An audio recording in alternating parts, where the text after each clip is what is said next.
So you were a soulless automaton who slept for 60 million years, and now you're awake in Narky. How does it go from here? Lovely.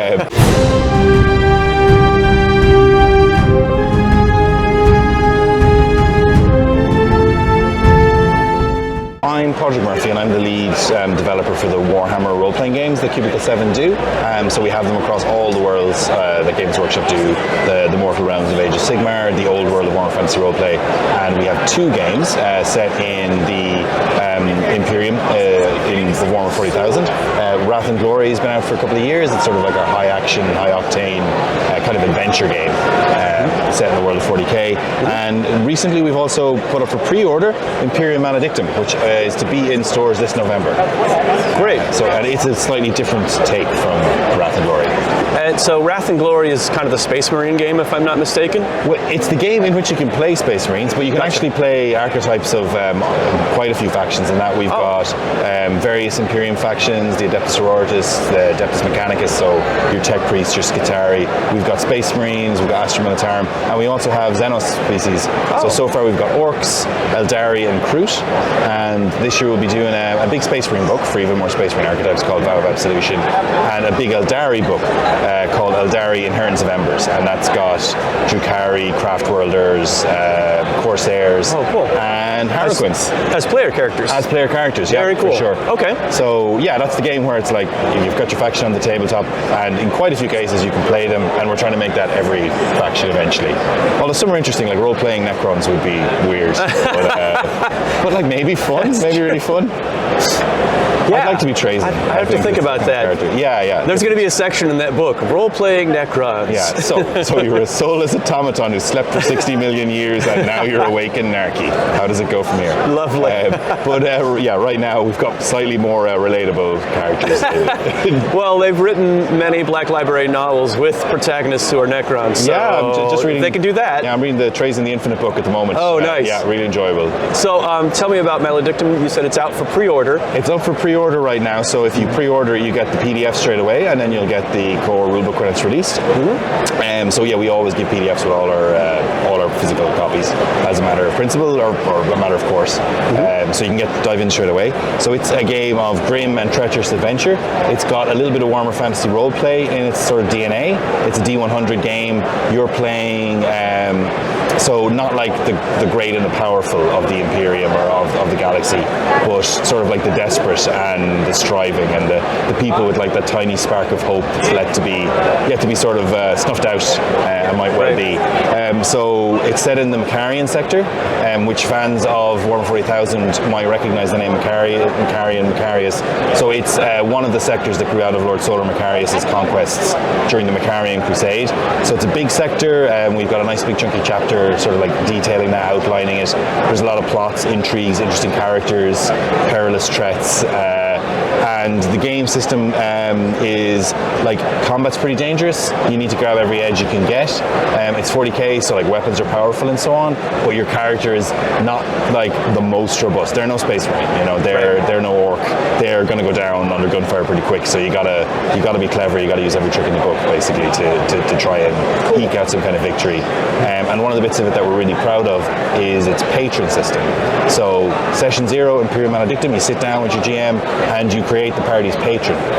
And the patron's like a more powerful figure than the players. They've got their own agendas that you can sort of generate. They're from one of the big factions of the Imperium. So they might be like a Navis Imperialis, like an Imperial Navy fleet captain with their own void ship. They could be an Inquisitor. An Inquisitor, yeah, for sure. And that's going to be one of our big supplements coming out. Is a big Inquisition 2-book set. The idea of the game and of the line is we're going to kind of expand down the directions that previous role-playing games would have covered, sort of like with different systems and so on. But Imperium Maledictum is your core set, and that rule set with an expansion can play any of those really. But in the core rulebook, you've got Inquisitorial patrons. You can play their acolytes. You've got Adeptus Mechanicus, which is a personal favourite, because I quite like working for a tech priest who's got like this big database of crazy ancient ancient rumors, and they're on the lookout for like Dark Age of technology stuff, and they're sort of you're getting that kind of like adventure tomb raiding style gameplay that I quite like, and then you're digging up these things that like in many cases were better left buried. So it's a nice take. I like it. Nice. So the game leans on a lot of that sort of investigation, intrigue, research, fast and brutal combat, grim and treacherous is sort of how we pitch it. So when I first read about it, I have to admit that, dare I invoke it, I imagined like a spiritual successor to Dark Heresy. I don't think you dare to, right? I think that's fair. I mean, we've I know comparisons are annoying when you're in creative work, but or they can be. No, it's fair. Like, they can be touchstones for people too to kind of get the grips in it. I mean, T.S. Lucard did an awful lot of work in it, along with many other talented writers and artists and developers. But T.S. was like pretty instrumental in Dark Heresy stuff as well. So there's probably a thread there that's continuing a little bit, but we feel we've done something new. Yeah, sounds like it's more than that too, because Dark Heresy was just the Inquisition. Yeah, exactly. But I mean, we recognise that like in a core rulebook we've given tons of options. So you're a creative GM, you can right away dive into that. But we know people want more support as well. So for the Inquisition, we'll be doing a 2-book set, a GM's guide and a player's guide to the Inquisition. So the player's guide is like tons of rules for making new characters from different backgrounds and so on. Lots of information about what it's like to be an inquisitorial acolyte, to work for one of what it's like to have an inquisitor of a certain ordo or a certain philosophy, because like that can be more important if you're dealing with someone who's like believes in the tenets of Polypsychana, or it means a lot about what they're like, basically how radical they are. So that's a lot of fun. And then the GM's guide has got like tons of new enemies. It's got a sort of a guide to running long-term campaigns, in the sense of both long-term in the real world, but also set over maybe decades in the game. So they've got like long-term endeavors. Like you might say, okay, what are you doing with this standard year? And the answer might be like, well, I'm going to infiltrate a cult of Tzeentch, and I'm going to show what's that like, basically. And a lot of that's handled off screen, and then you come back in the next sessions a year later in world, and your character has a lot of weird tattoos that they've had to burn off, and they've seen some things, and one of their eyes is a different color, sort of like purple flashes, and like, what happened to you? I can't talk about it. Right. But let's just say, the next adventure we're going on, that cult, I've got an in. There's a lot of, it's been a lot of fun to play with that, and play with that idea, like what it's like to be involved in the Inquisition and the things that Inquisitor would ask of you, which is a lot. Yeah. You said the mechanics are similar to the Warhammer Fantasy roleplay? Yeah, so it's a D100 system. You've got your characteristics, which are going to be familiar to anyone that's played those type of games, weapon skill, ballistic skill, so on. Right. You've also got skills, which build on those. And they're like quite general, like ranged, So, and then you've got specializations that sort of narrow it down even more. So you might be like skilled in ranged pistols, particularly. So you can build your character skill-wise with a good amount of fidelity. Anyone who's played Wolfwood will be relatively familiar with it. Something that we changed up, that we kind of borrowed a little bit from our work on Soulbound, was we moved to a zoned map system. So rather than though there are rules for gridded combat in the game, you've got zones. So you might be like, this room is a zone, that hallway is a zone, and then the room beyond is a zone. And I found that like a really good sort of halfway house between Theatre of the Mind and like full-on gridded maps. And I quite like it, because it's sort of how I was running Theatre of the Mind all the time, but now a bit of my mind is like spilled onto the table. The players know where everything is.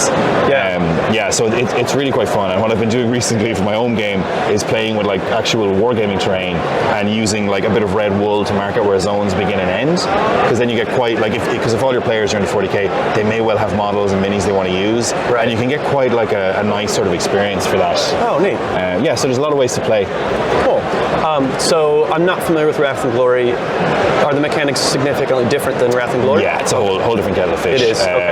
So Wrath and Glory is a D6 dice pool system. So you're rolling, you're looking for a number of successes, you're counting up your successes, the dice. The number of dice you're rolling are sort of set by your stat plus your skill.